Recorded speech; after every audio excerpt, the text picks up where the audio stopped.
Hello, friends, and welcome to the world of the International Fabtalks. Fabtalks is all about connecting, networking, and bonding with people across the globe. And ask me why? Because we believe in the power of unity. We believe in energies, positive energies. Look out for people who have these qualities, who are egoless, who are ready to accept the fact that, yes, we are all human beings and we could bond together for the right reasons. So join us, friends, to welcome our celebrity and guest.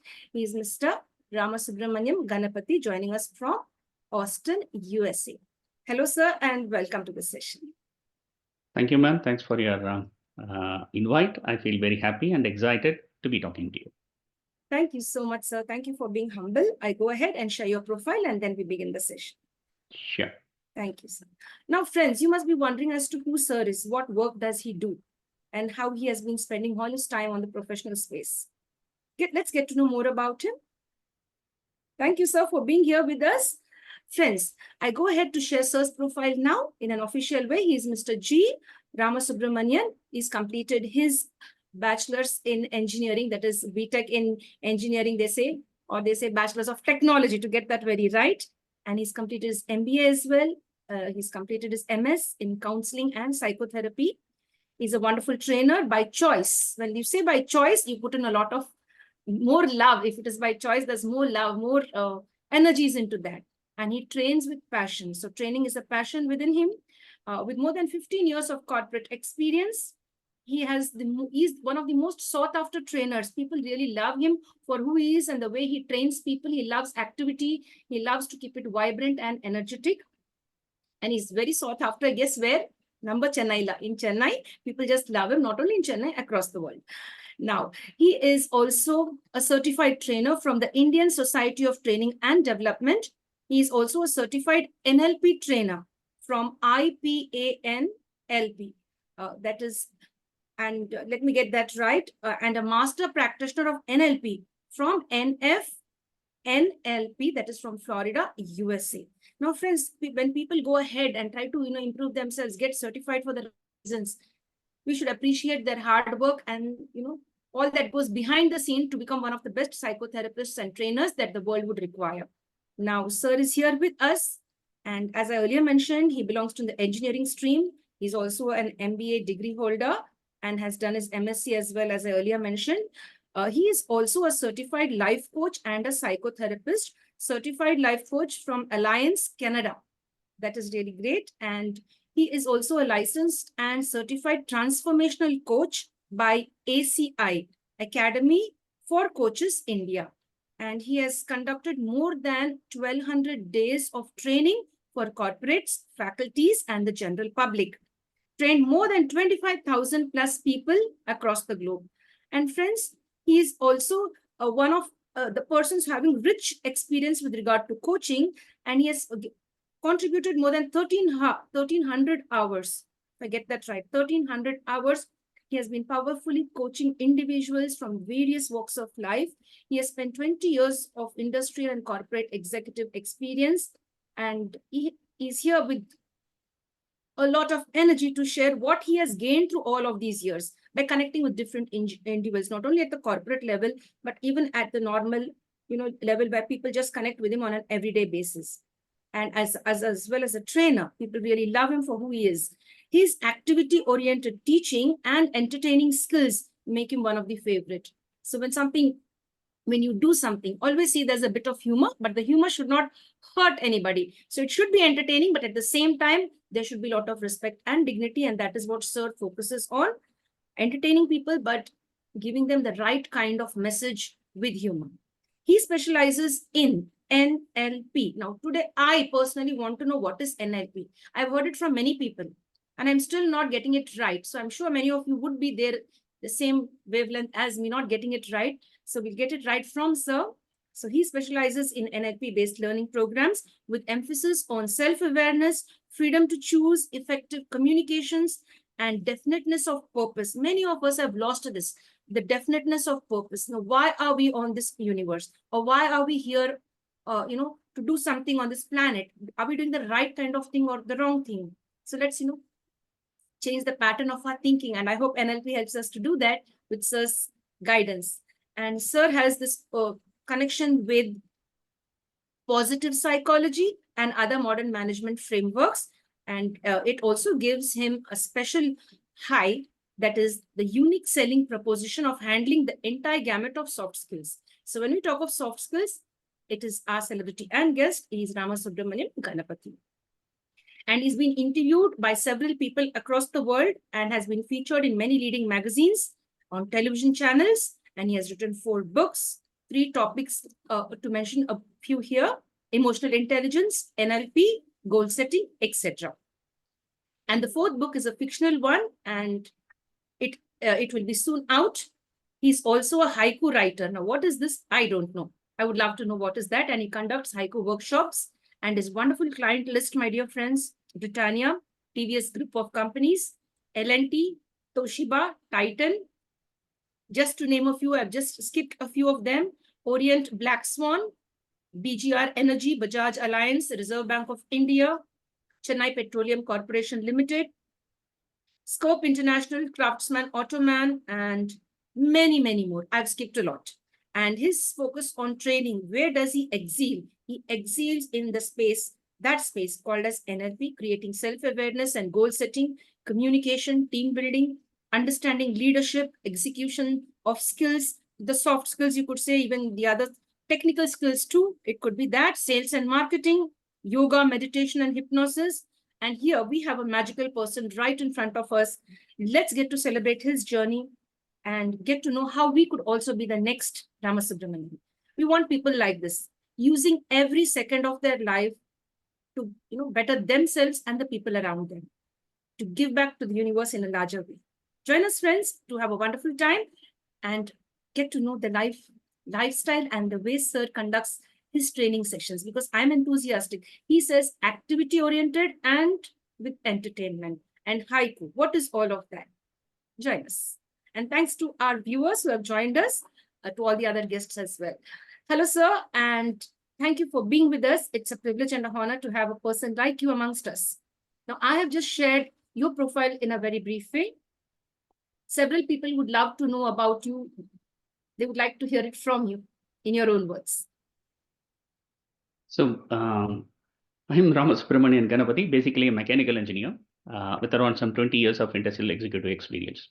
I was happy being an engineer, but I wanted to become a trainer because the bug called as a psychology bug bit me, and then there was no stopping back. I became increasingly curious about people, why they do something, why don't they do something, what makes them tick, what makes them drive, what makes them different behavior, behave differently in different contexts. So those things were very curiosity. I'm very curious. I was very curious about that, and I wanted to really understand people.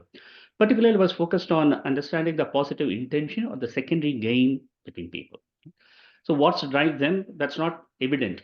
Most of the times it's not evident even for them why they do certain things, why they don't do certain things. So in this lecture, I was really getting curious, trying to work on myself. First is we always start with our own self, try and understand what drives us and then move ahead. And then NLP happened in my life. That was a fantastic moment. I'm really grateful for that. So I would like to split my life before NLP and after NLP. Right? Tremendous changes, tremendous positive changes. And then I would say NLP gave me the courage. It was a government job. It was a very safe and secure job. It helped me to quit the job and start on my own entrepreneurial journey. And from then, the journey has been really fantastic. We have grown into a team of many trainers who are associates with me. And we are doing lots of training programs pan India. I am also, I feel very fortunate to move into the space of coaching, right? Because one-to-one coaching, I would say it's very, very effective, particularly when it comes to NLP. Because the biggest challenge of the modern world is we do not have a pair of ears to listen to us non-judgmentally, right? Always, right? We keep sharing, but there could be lots of judgments. And so that makes us shut down, that makes us restricted. So coaching, I personally find it very, very useful both in my personal and professional life. I believe NLP-based coaching has made me much of a listener, trying to really understand what happens, trying to shut down the background activity going on and being fully available for the client, because that itself could be a tremendous value creation for the clients. Yes, sir. Thank you so very much for sharing. Thank you very much. Now, sir, as you said, the psychology bug has bitten. Now, when did this happen? I think it was way back, I think maybe 20, 25 years. I read a book by the name Personality Development. I just bought the book in a railway counter and I read through my entire journey. It was fantastic.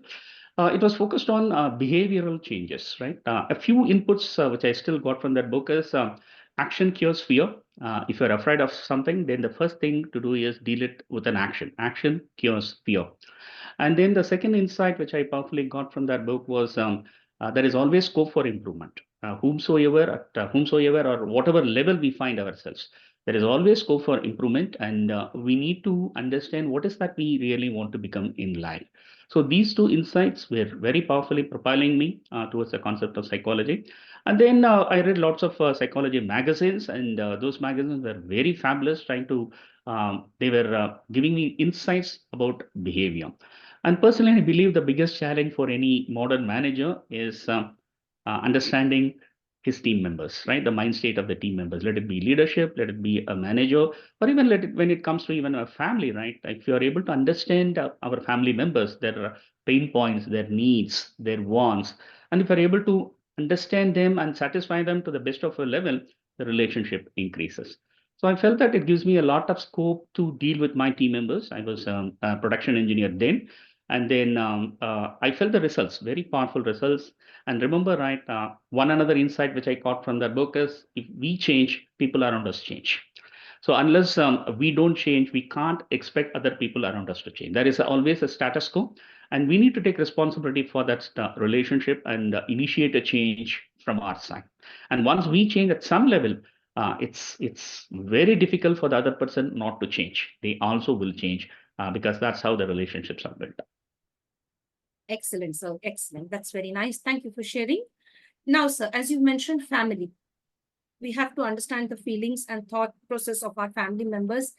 Now, how does this take place? Because most of the families nowadays, they hardly have time for the youngsters in the family. And hence the youngsters, they have different thinking process and maybe they may deviate away from the family, start hating their parents.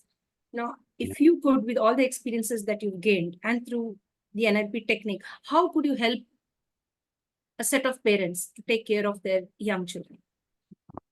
So everything boils down to time management, right? Ultimately, right? Time management is not actually managing time, managing our priorities, managing our activity.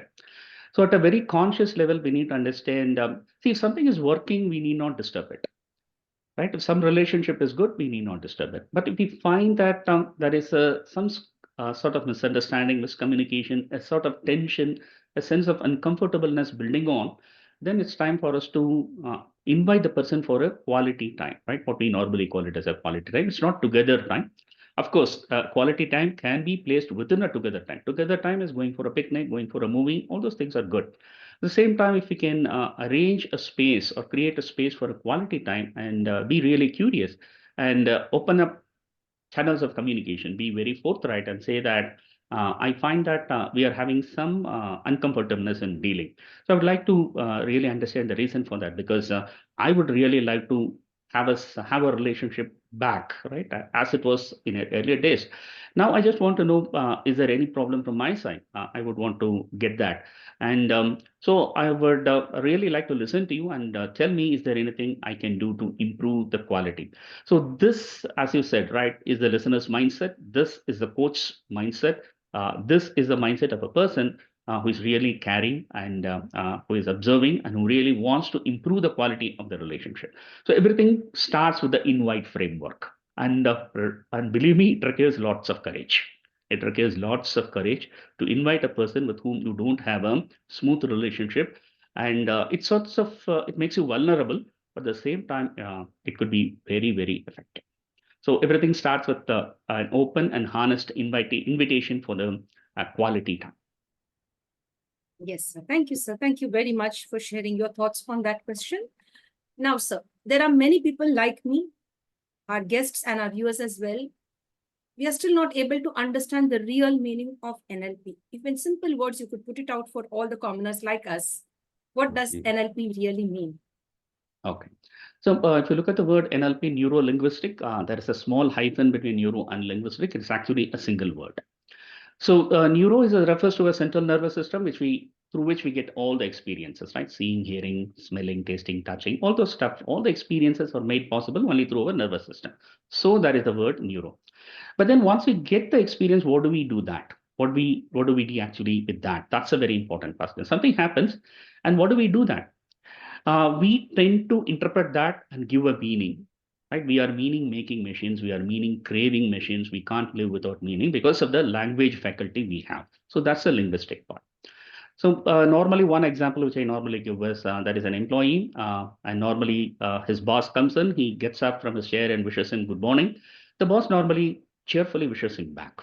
That's what normally happening. But one day the employee wishes the boss doesn't wish back. With a very stern face, he passes away. Now, this is an interesting experience. And the question is, what does the employee do with that experience? So he would tend to interpret that experience because he can't let that pass, right? That we are meaning making machines, we are meaning craving machines. Why did that happen? So the possibility is the linguistic framework, right? The language triggers our imagination, language triggers our creativity part. So this could be the reason. That could be the reason. Maybe I made a mistake. The boss found it out. Is going to call me to his cabin in the next 5 minutes and going to fire me. Maybe another option that is that someone has complained about me, someone has badmouthed about me. The third one is there are rumors that employees are going to be let off. So maybe I'm on the list. So different meanings could come based on the different way in which that particular experience is interpreted. Now the question is, what is the behavior? And NLP beautifully says that the behavior comes from the meaning and not from the experience. The immediate cause of the behavior is from the meaning which we attribute to the experience. For example, if he gives the meaning that boss has found out the mistake which I made 3 months ago, then the employee's behavior would be to prepare himself. Maybe he's going to call me in a few minutes to his cabin. I'm going to defend myself. What are my justifications? Maybe he feels that someone has badmouthed about him, then his entire behavior throughout the day would be to find out who was that person and how to reduce the risk. And maybe if he gives a meaning that I'm going to be let off, I'm on the reserve list, then maybe his behavior would be to update his resume.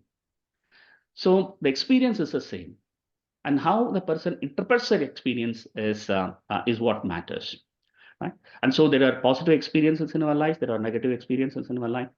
If we have a negative experience, we try to change it into positive. That's okay. But the question is, what if there is an adamant negative experience, an experience that doesn't go away? The individual has tried it many times but doesn't go away. Then what is that? What is an individual supposed to do? NLP comes up with a wonderful saying, don't fight with the experience. NLP defines suffering as argument with an adamant negative reality. The more we argue with an adamant negative reality, we suffer. The best way is to go at the mind level and give a different meaning for that same experience. Maybe you can call it as an learnable experience. You can call it as something which could give you a new direction, a new sense of purpose. How do we interpret that experience? If you interpret it negatively as a big abstraction, then we suffer. But on the other hand, if you can look at it as a learning experience, if you can look at it as a sort of a metaphor which points out in a new direction, then we feel better. And believe me, when we change the behavior, the experience changes. That's the beauty of NLP. That's the philosophy of NLP in a nutshell. So I would say that NLP is the art and science of changing meanings for adamant negative realities. How do we change that? So that we feel better, we behave better, and our behavior indirectly changes that experience to a more positive one. Thank you, sir. Thank you very much for that elaborate explanation with lots of clarity. Thank you so much.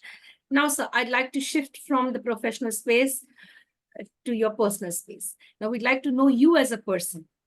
Now, you've been helping different kinds of people, different clients have met you, and different people have coordinated you with regard to training and coaching. Yeah. During this journey of being a coach, a psychotherapist, what are the challenges that you did face personally?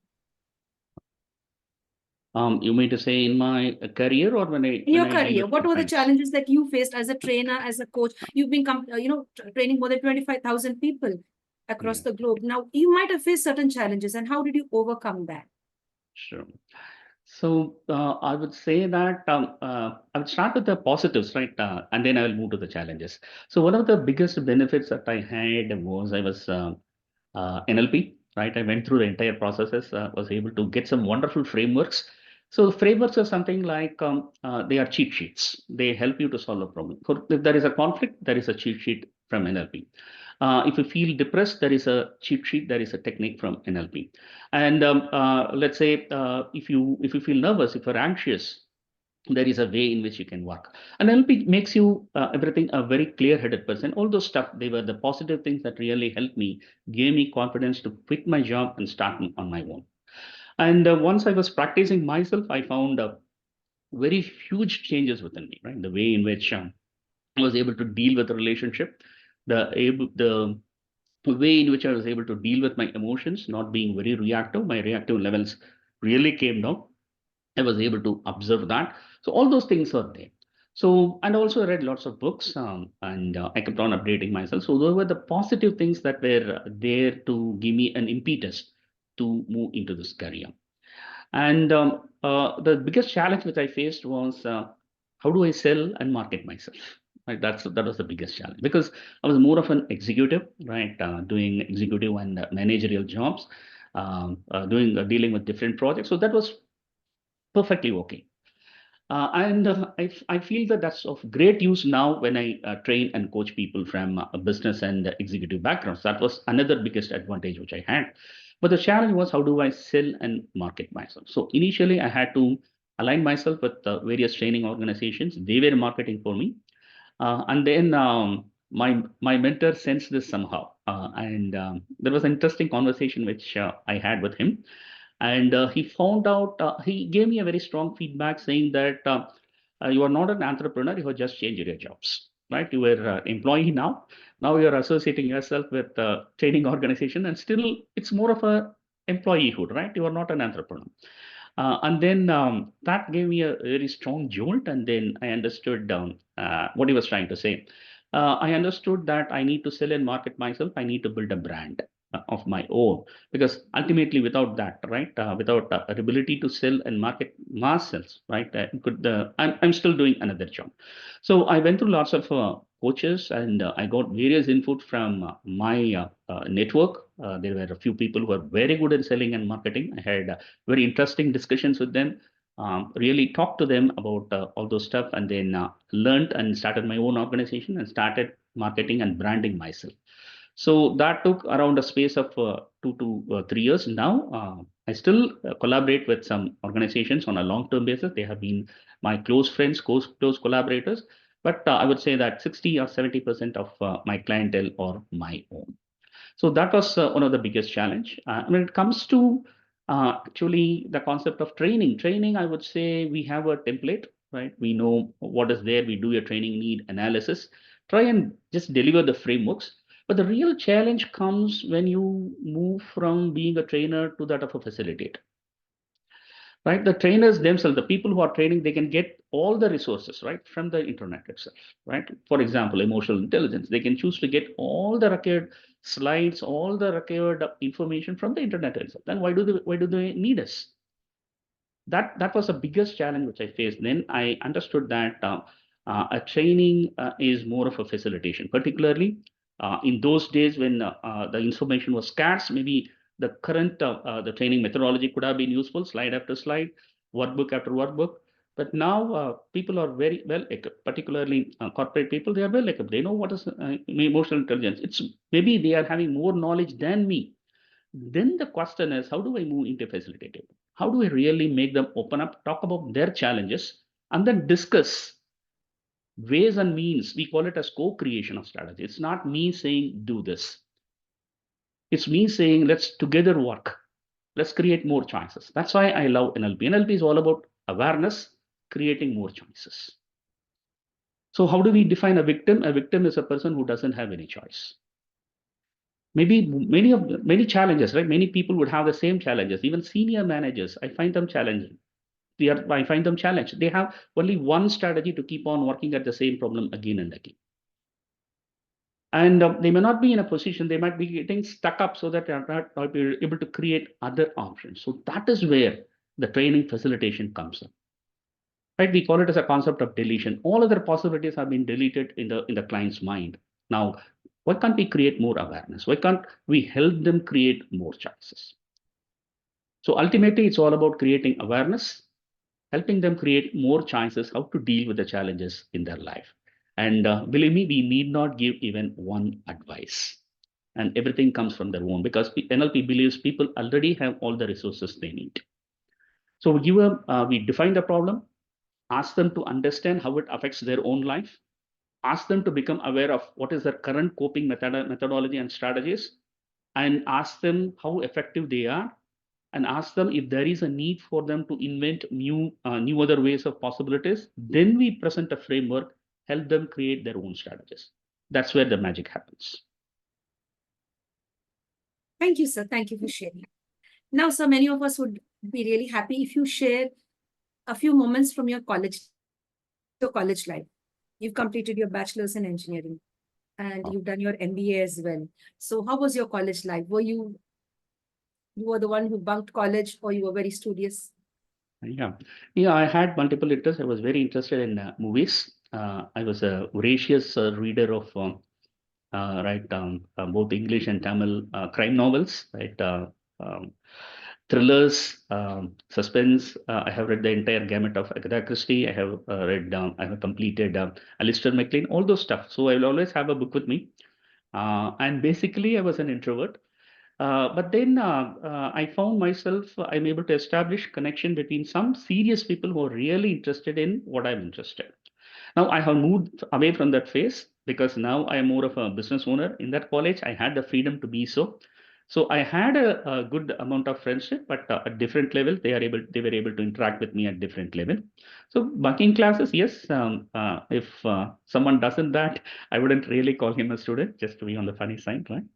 Life is all about that. So I used to watch a lot of movies, man. Even in my second year plus two, if you can believe, I watched around 117 movies.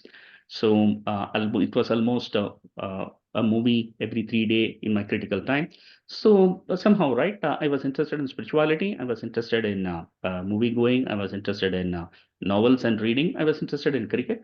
I was considered a decent bowler by my team members. So it went on well. We still stay in touch. Our alumni group is very interesting group. We still stay in touch. That's really nice. Thank you so much for sharing. Thank you very much, sir. Now, sir, we'd like to know something called about haiku. What is that? If I'm pronouncing it in the right way, Haiku. What is this? Is it a Chinese name? What's all this magical? It's a Japanese name for small poetry, right? Very small poetry. 3 sentences, and there should be 2 experiences, right? Lots of detailing has to go into haiku. How I relate haiku with personal development is interesting. It's all about awareness, right? What is happening at this moment? Am I aware of that? So most of the time, anxiety comes from when we are afraid, or when we think of something negative in the future. That's where the anxiety hits us. And regret comes from the past, right? Something negative happened in the past, then we are caught up in that regrets. So most of the times we are either in the past or the future, right? Of course, there are positive elements in the past from which we get the emotions of gratitude. And there are positive elements in the future, right? For example, goals, or any movies that are yet to be released, first day, first show, any festivals, they are positive elements of excitement. So normally we categorize, again, I'm coming back to NLP. Normally we categorize these 4 things. Sense of happiness and gratitude from the past to positive, sense of regret and disappointment from past negative, anxiety from future negative, and excitement from future positive. So these are the 4 areas in which we keep on consistently traveling. But some of us might be get stuck in either past negative or future negative. So they might be anxious. We call them as GAD, general anxiety disorder, or unhappiness, disappointment, and depression when people get stuck in the past negative. So on the other hand, there is something, the Zen movement is something very powerful, which helps us to be in the present, right? Right now, what is happening. So this helps us in a very powerful way to shift the focus from the past unto the future, because Our emotion depends on three things. Where is my focus? Where is my physiology? And what do I say to myself? So three things, very important. What is my physiology? So when I'm happy, my physiology is in a particular way. When I am depressed, my physiology is in a different way. And where is my focus? My focus again on the past positive or negative, future positive or negative. This is the second component. Third component, how do I interpret that and say to myself, the internal communication? These three things, we call it as an emotional triangle, determine our current mind state. And the beauty is, if you're able to change any one thing, you can change your physiology itself, your emotion will change. For example, right, normally I say, hold your hands up, look at the roof for 2 minutes. And when you are in that position, it's very difficult to feel sad because that's a position of laughing Buddha. So if we're able to change our physiology at some level, our emotions change. The beauty is all three things, the physiology, the focus, and the internal dialogue. We need not change all three. Even if we change one thing, there is a subtle change in our emotion. So I feel that for us to change our focus, changing the physiology is the easiest part. But changing focus would require some level of training because we are getting stuck in that state. There, I felt that the concept of haiku, just what is happening around us, be aware of it. So one of the haiku that I wrote is once I was in a mountainous region. I found a snail moving from one end of the road to the other end of the road, and there was a bus coming there. So this haiku came to my mind. Will you cross the road before the bus comes, O snail? 3 sentences. Will you cross the road before the bus comes, O snail? And then I help the snail to move out, but that's different. But if you're able to capture that moment, what is happening right now, that brings us huge amount of self-awareness, right? And the beauty is there should be no metaphors. Lots of detailing goes into haikus. Right? For example, as we are having this conversation, what do I feel? What is that I see? What is that I hear in this moment? If I can just become aware of it, it's called as a grounding technique. And the grounding technique helps us to reduce our anxiety levels. Just be aware of what is around. I would normally say, look at 3 things that you have not seen in the room before. Maybe I'm in this room maybe for the last 20, 30 minutes. There are certain things that I haven't seen before. Listen to 3 things that you have not heard before. And listen and be aware of certain sensations. How am I sitting in the chair? How my dress is creating a sense on my skin? So once you be aware of these 3 things that you have not seen before, 3 things that you have not heard before, 3 things that you have not felt before, maybe when we do it for 3 minutes, we become grounded. We are there in the present moment. And haiku is a very powerful way of helping us to move into that framework where we simply observe without being emotionally attached to what has happened. Just observe. So it has lots of intricacies. So I help the participants to understand what is haiku and help them to write haikus there itself. And there are certain conditions. There should be not too much of an emotion. There should not be any metaphors. There should be not any advice. Very important. There should be no advice in haiku. So no advice, no emotions, just a recording of the experience of an individual. It puts the individual in such a nice frame of mind where they are grounded and they somehow feel a sense of empowerment. So those are the ways I look at haiku. Thank you, sir. Thank you very much. Thank you for the clarity. And today I learned from you. Thank you very much. And I'm sure many of our guests and viewers too would agree with me. Now, sir, after so many years of experience, both in the corporate sector and the normal domain, you've gained a lot of experience. You are an inspiration to many out there. You've touched so many lives, more than 25,000 students and people across the globe, and more than 1,300 hours of workshops and, giving your energies and expertise in different ways. It could be more than that. I just said 1,300. It could be more than that. Now, sir, you are an inspiration, a person who has achieved so much till date. But we would like to know who has been your inspiration on the personal front and professional space. Is it one person or are there 2 people who have been contributing to your success, who you feel is an inspiration to you? Right. When it comes to NLP, I have many inspirations, many sources of inspirations. Number one being Tony Robbins, Anthony Robbins. In fact, right, I remember the book "Awaken the Giant Within" that triggered right this idea about NLP. And Unlimited Power is another fantastic book of him, which I would say transported me into a different world and made me so committed and so motivated for my own personal development. It was a fantastic book.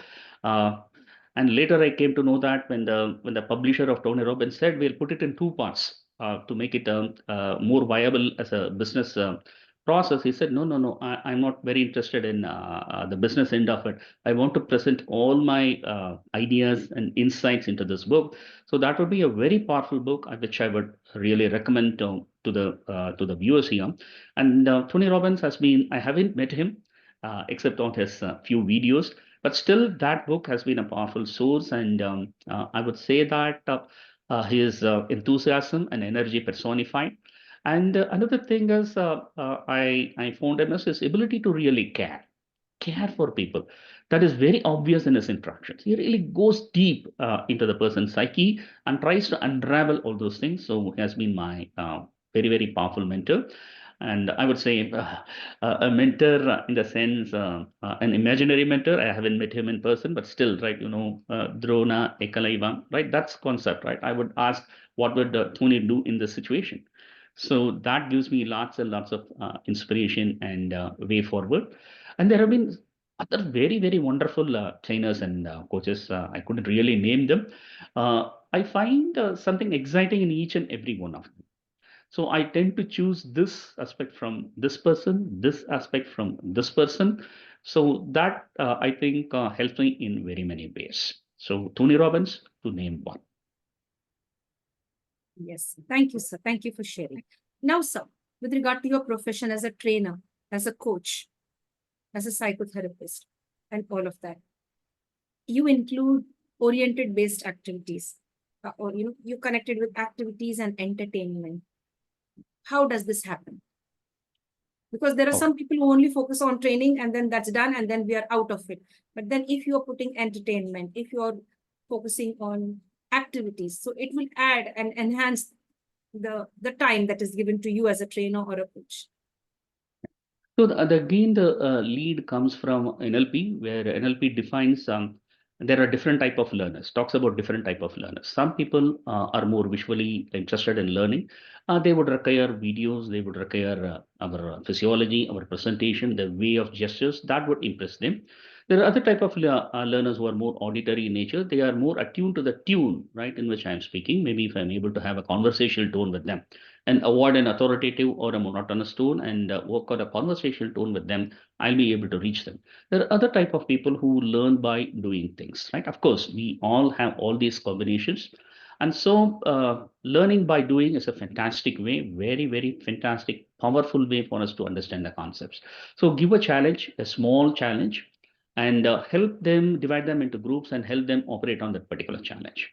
Maybe a small puzzle, which helps us to look at which helps them to look at things in a different way, not necessarily in a logical way. People are well trained in being logical, and how could they be intuitively solving a problem? How could they imaginatively be solving a problem?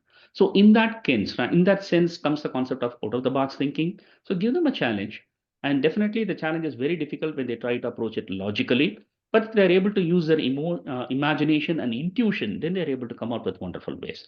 Then instead of talking hours about what's the difference between a logical thinking and an imaginative or intuitive thinking, it's there, right, for them to experience maybe in a span of 15 minutes. And what I do with the word, why do I involve the word entertainment? Entertainment is not necessarily a dance or a movement or a music. I don't do that. Entertainment, in the sense, I use it as self-criticism, right? In a funful way, laughing at ourselves, laughing at our own weaknesses, and I would say, in a very skillful way, giving a very strong feedback that doesn't offend the client. Instead, that makes the client really laugh and understand, yes, this is the mistake I'm doing. So that's what I mean by entertainment. Entertainment, I would say, being aware of the different behavioral possibilities of people and looking at that in a playful way. That's what I mean by entertainment. So this experiential learning, right? Something very difficult to start with. So initially, most of the times people let go. They try 2 times, 3 times, and then let go. But then we ask them to be persistent because the breakthrough would happen maybe on the seventh time. So all those activities, all those challenges are designed to show them that if they persist, they'll be able to solve the challenge. So they'll be able to relate to their own challenges. So why am I quitting after 2 times? Why am I quitting after 3 times? Here the challenge says if I'm able to try it 7 times, I'm able to create a breakthrough. So can I try and improve the number of times in my real life when dealing with my boss, when dealing with my a client who is very resisting, and or a subordinate who is not responding to me properly? Maybe I try a few more times. And can I be more intuitive? If something is not working, do something else. I'm saying something, the person is not responding, then I need to take the responsibility on my shoulders. Then I need to change my communication style. So everything is possible in a learning oriented approach. For example, right, we say, we define a case study. There is a wife, there is a husband. The wife is trying to communicate something to the husband doesn't listen. And the wife projects it as a complaint. So this is what happened. Then how can the communication style be changed? What else the wife can do in different ways to get the attention of the husband? Similarly, the husband, right? Again, he might be having certain challenges when looking for certain expectations from the wife. He's asking for it. It's there is a big no. He says, let's say, go to this restaurant, but there is a big no. Let's say, go and visit. Let's visit this relation of mine. There is a big no. Then how do we deal with that? How can we be curious, and how can he change his communication style so that he's able to persuade his wife also? So all this stuff, when we give it as a case study and allow the participants to discuss on their own, to create their own choices, to help them feel that experience of simply sticking to logical or one way, to imagine other possibilities. And then that's where the awakening, or I would say the insights emerge. So that's what I mean by experiential learning. Go through the experience and learn it. See a flower, it doesn't make sense, but give a flower in the hand and ask them to understand how the petals are, how the sepals are, how the stem is, where the thorn is. So that creates a very powerful learning and knowledge. So that's why we say in NLP, we first put them through the experience and then debrief. We put them through an experience and then debrief. So NLP, we say it's from results to theory. It's not from theory to results. It's from what's working, what's not working. Can we create insights and structures from that? Yes, thank you. Thank you very much for that elaborate explanation. Thank you very much, sir. Now, sir, what is that one thing you love about yourself? Tough question. I would say somehow I sense that I need to keep on learning. There are so many things to learn, particularly when it comes to understanding the human mind and being of more value to others. So I think I'm focusing more on that. I am a continuous learner. I keep on learning. So learn, test, and teach. So that has been my philosophy. I learn something, immediately put it to test and teach from that experience. I think if I can be, in a way, right, proud of myself in my own way, I would say that I'm a learner, tester, and then teach from that experience. That's wonderful, sir. That's really very nice. Thank you for sharing. Now, sir, you've been connected with various organizations, various corporate sectors, various companies and factories. I've just shared a few of them. Now, having such a vast experience connecting with different types of owners, or you could say the industrialists, you could call them as you could. How did this experience change you?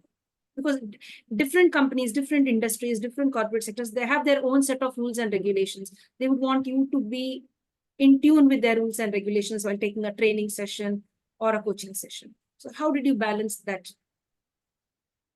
Okay, so the journey started initially when I started teaching NLP. And then I felt the need that I need to be more of a facilitator, use NLP for being curious, right? What does the participant really want? Everything starts with that. So the biggest challenge, I would say the biggest change in me is being curious. When someone approaches me for a new training requirement, I go very deep. ask them exactly to understand what is the requirement. They would normally come with, I want my employees to be trained in communication skills. So that we call it as a nominalization doesn't make any sense. What is meant by communication skills? So I would go and try and understand. I want to know more about what is the communication skills, and can you tell me the context in which the employees need this communication skills? Maybe do they need it when they talk with a client? Do they need it when they talk with their colleagues? Do they need it when they talk with their boss? So what is the exact context? And what do they exactly mean by communication skills? Because communication skills is a very umbrella term. There are many behavioral elements, right? It's a concept. Communication is a concept.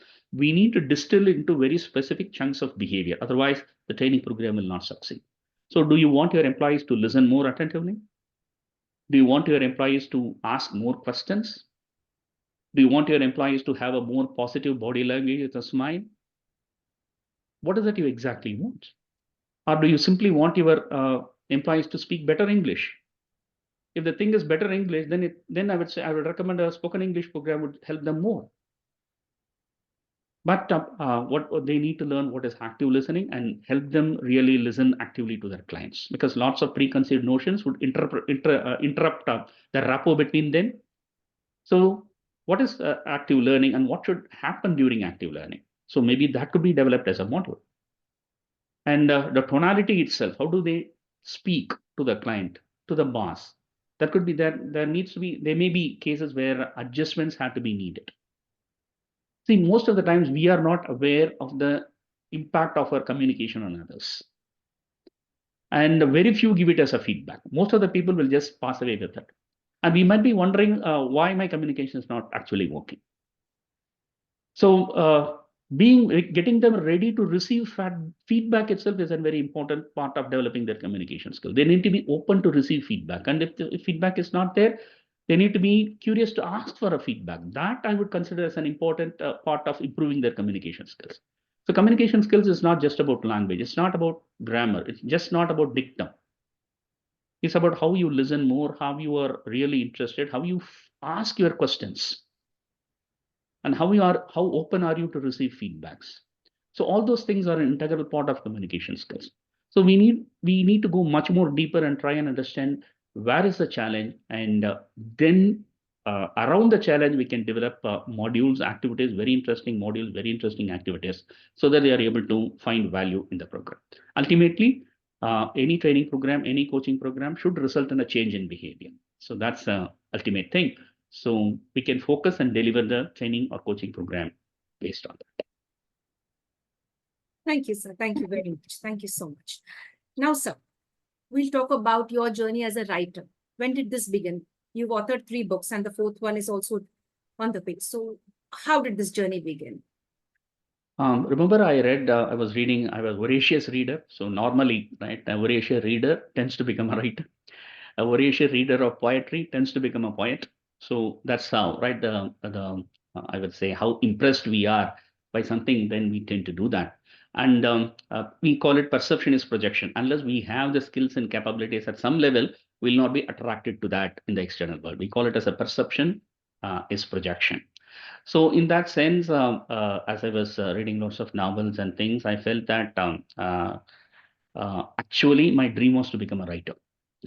So in my college days, that was a very interesting profession, because lots of writers were stars, right? Sujata, Balakumaran, be it in Tamil, or Alistair MacLean, Agatha Christie. Those people were star writers in the different fields. So that was my ambition in a way, right? And then I started writing small stories. Even in my +2 age, I was able to write a small novel.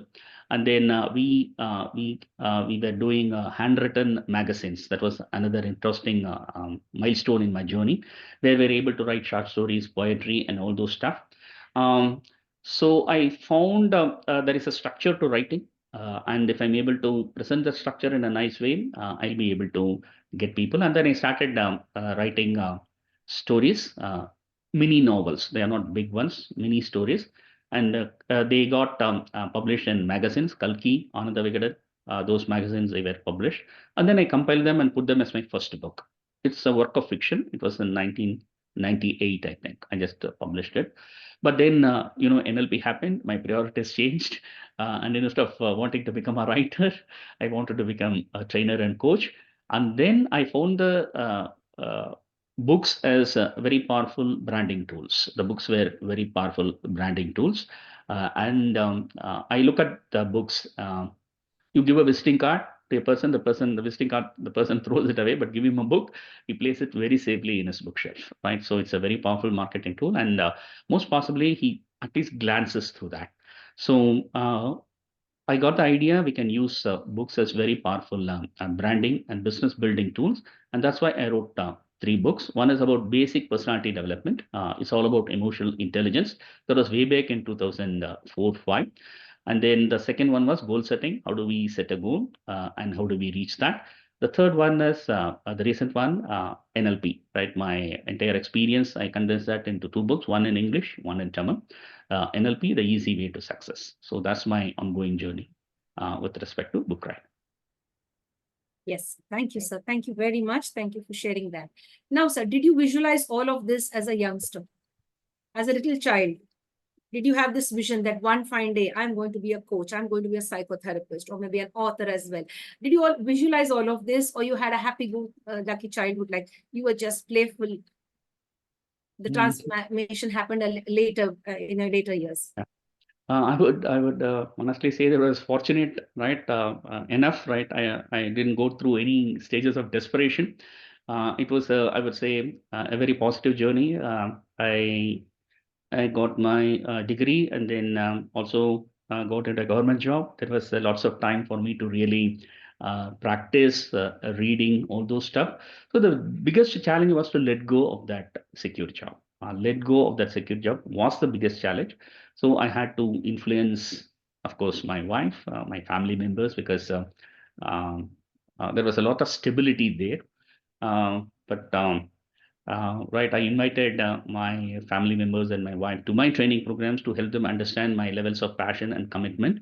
And they also understood, and they gave me permission to start my entrepreneurial journey. So that was the biggest challenge, right? I would say it took maybe a period of 4 to 5 years to help them, influence them gently, and make them understand the levels of commitment, the levels of sincerity I had towards my field. And then that was the biggest challenge. So in other ways, right, the going has been really good, and I was very fortunate to have very good friends, right? Friends who really helped me to get stable once I came to this field. Ashraf from Life Academy, he was a sort of a mentor. He was a sort of a very close friend. And Mr. Perumal, Positive Perumal, I would like to acknowledge them. And I had quite few friends, right, who were really helping me to get stabilized. And I really want to thank my family members and my friends at this juncture, because it was a very difficult decision. And I was fortunate to have them in my life to sail through those moments. Yes. And yes. of course, right, I'm a believer in God, right? I somehow believe that there is an evolutionary force within us trying to move us to the next level. So, thanks.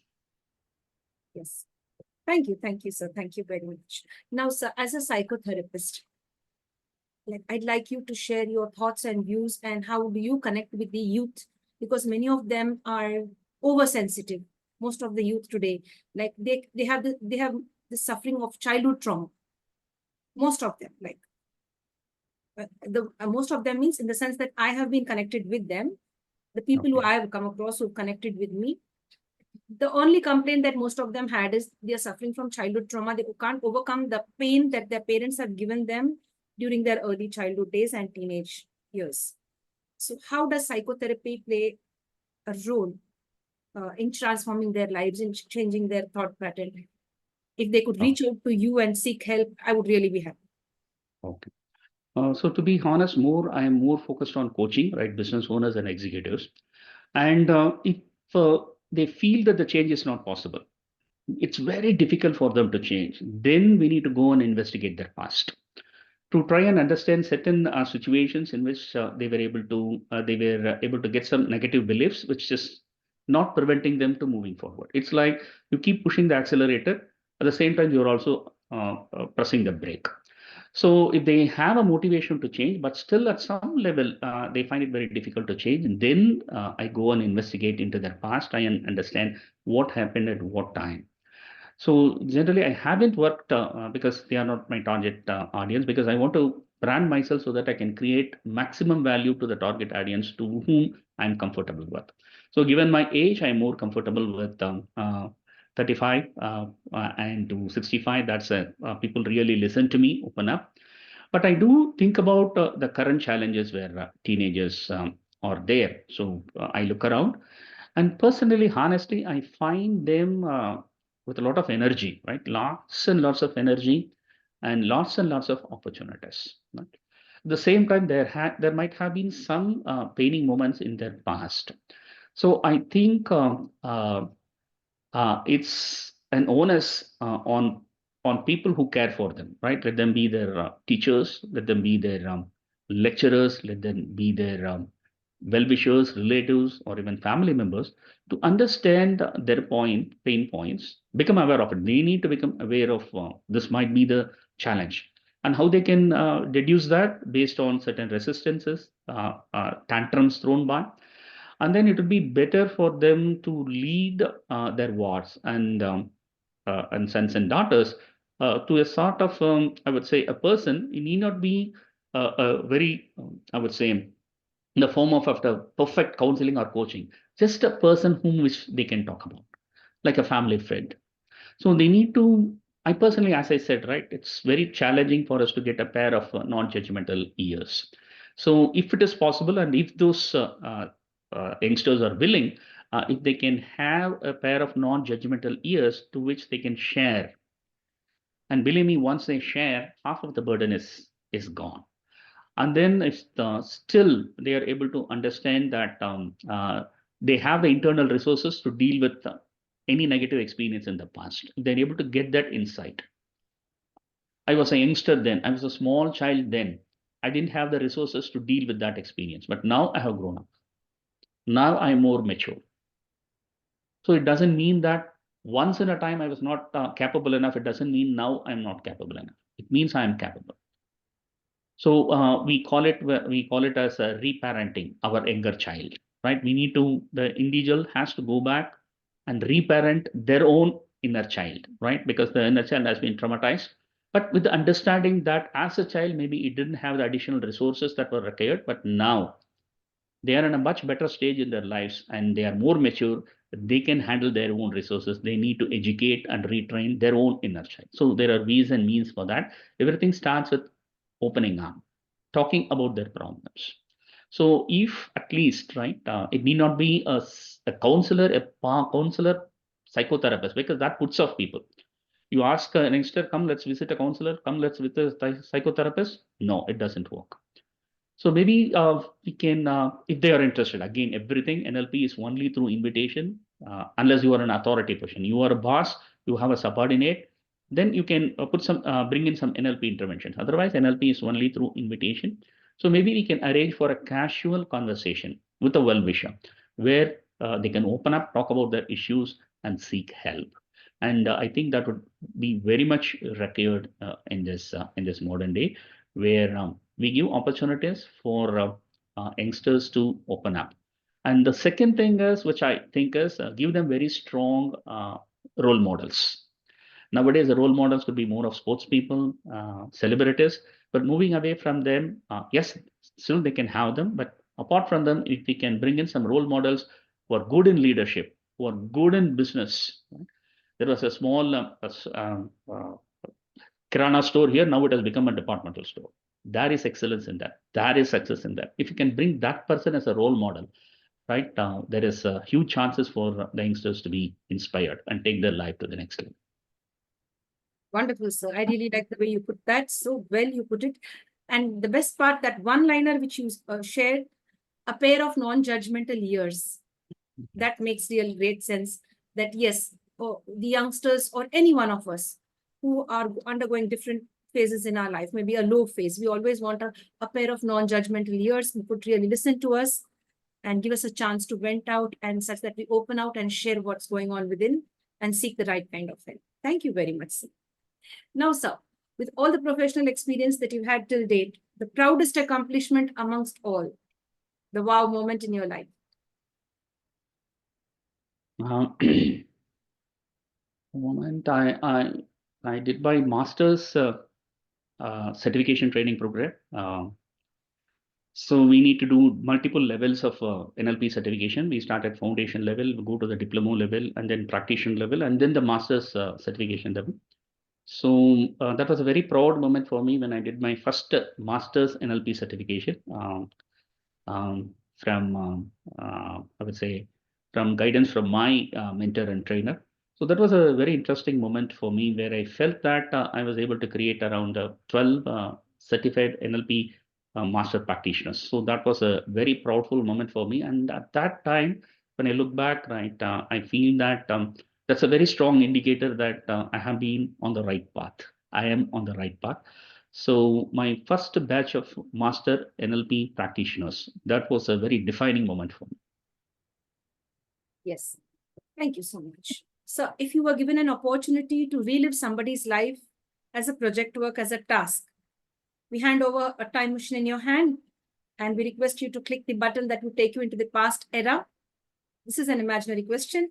And if it happens so, you go into the past era and relive somebody's life. Whose life would you choose to relive? Honestly, I'm not really inspired to live someone else's life. No, man. I'm not really interested to live anyone's Relive and life. return back. Relive for a certain period of time and then return back to your original space.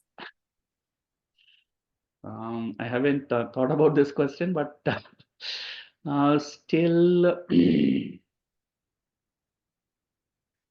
no, man. I personally feel that uh, my life, my experience have been fulfilling so far, and I wouldn't even like to relive my own life. I wouldn't even like to make any changes in my own life.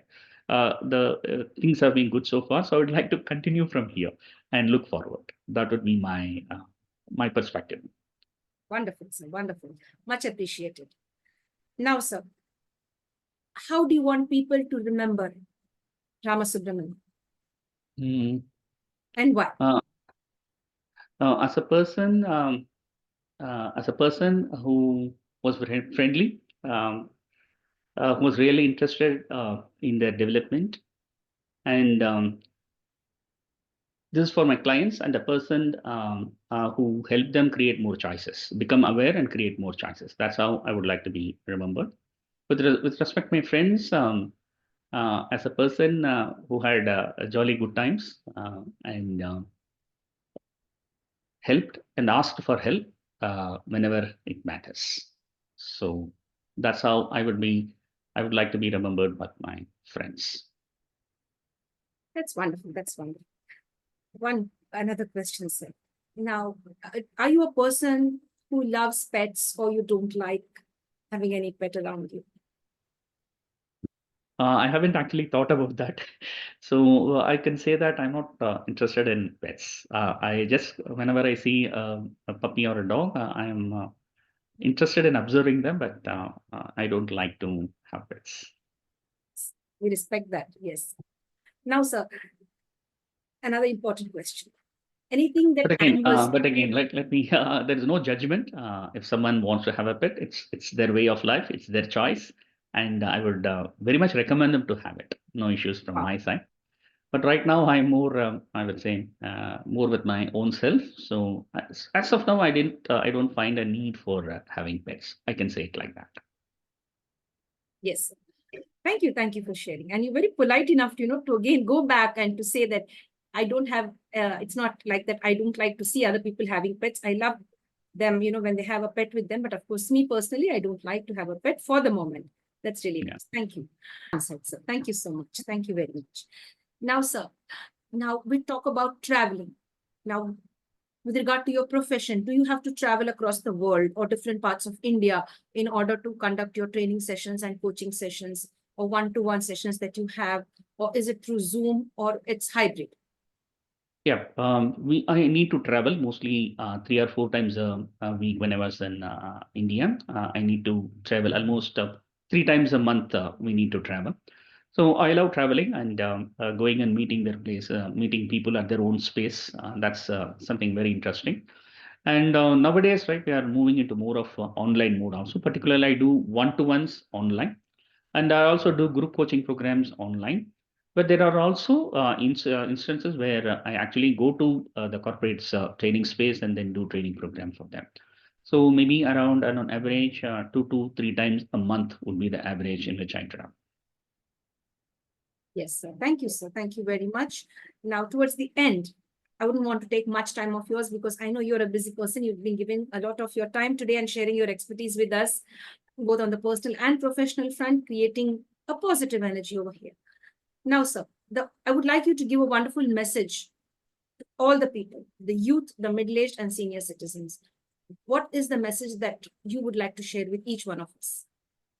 So I had put it in my logo also. So awareness, freedom, and purpose. So we need to become aware of the impact we are creating on others. That's the awareness part. See what are the patterns, right? By patterns, we say something that keeps on repeating within us. 3 patterns: thinking pattern, language pattern, and behavioral patterns.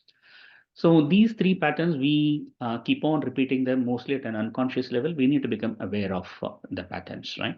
And we need to become aware of the impact of these patterns, which these the impact which these patterns create on people around us. We need to become aware of that and take responsibility for it. So that's a concept of self-awareness. If it's good, keep doing it, continue it, increase it. Otherwise, right, we need to reassess it.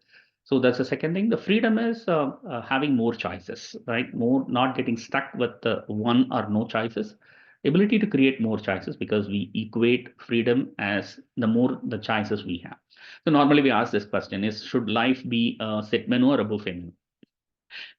So set menu is right where someone cooks based on his or her preferences and serves them in their own order, whereas a buffet menu could be there where there is an abundance of things where I can choose to decide on whatever I eat and what quantity and what order I eat based on my own values and preferences. So freedom is important to have more of choices.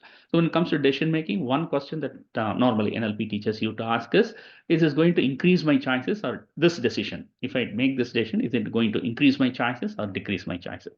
So first is self-awareness, second is freedom, and ultimately we are responsible, right? We are responsible. We are in a family. We live in a society.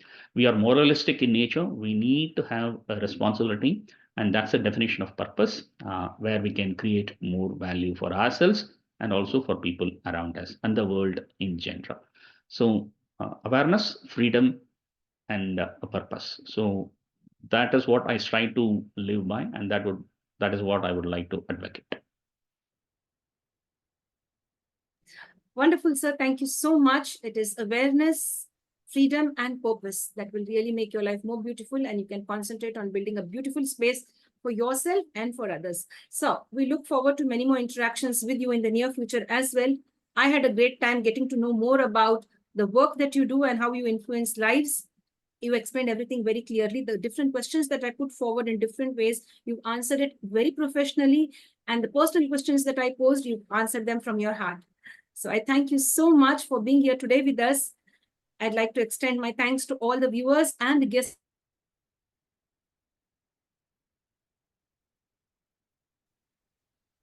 Okay, so thank you. I want to thank International Fabtalks and you, madam, particularly for giving me this wonderful opportunity. I enjoyed this conversation, and kudos for you to ask this very pertinent and very interesting questions. You made me very comfortable. At the same time, these questions made me very relaxed and spontaneous also. Thank you very much. And thanks the viewers also for being a part of this conversation. Thank you, sir. Thank you very much. Thank you. Thanks. Thank you, sir. My dear friends, with this we come to an end to the International Fab Talks for today. Hope to see you soon again. Of course, do us a small favor. Share this wonderful video with the right kind of people. You never know who may be inspired. Even if a single person has been inspired by listening to this video, by viewing to all that has been shared today, that would make a difference in our lives too. And if you'd like to connect with us on the International Fab Talks, feel free to connect with us. You can like, subscribe, and share. And of course, you can email us at internationalfabtalks gmail.com. And that would really be very nice to be bonding with people across the world, because you see, what is the last three things that Sir shared? Creating awareness, freedom, and purpose. If we have these things in place, our lives are going to be beautiful. Thank you very much, sir. God bless. Thank you. Thanks. All the best.